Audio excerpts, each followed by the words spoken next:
হজ কার উপর ফরজ? উত্তর হচ্ছে এই যে কোরআনুল কারীম সূরাত আলে ইমরানের ৯৭ নম্বর আয়াতে স্পষ্ট রয়েছে, যে ব্যক্তিকে আল্লাহ তাআলা সামর্থ্য দিয়েছেন সে যেন হজে যায়।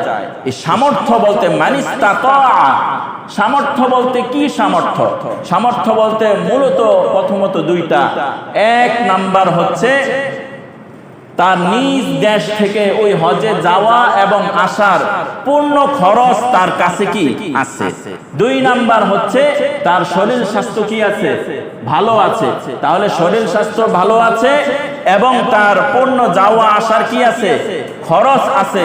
খরচের মধ্যে ওটাও অন্তর্ভুক্ত, আপনি নিজ থেকে হজে যাবেন আবার আসবেন, এই যে মাঝখানের 15 দিন, 1 মাস বা 2 মাস যে সময়টা যাবে, এই সময়ের মধ্যে আপনার ফ্যামিলিকে খরচটা দিয়ে পরে কি যেতে হবে। এই বুজুর্গি চলবে না।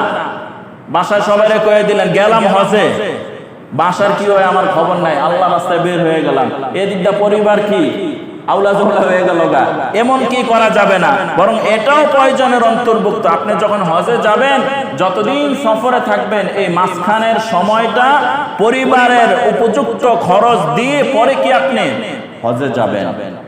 আরে অনেকগুলো শর্ত রয়েছে, এই মোটা একটা শর্ত যে টাকা থাকতে হবে, সাথে সাথে শক্তি সামর্থ্য কি থাকতে হবে।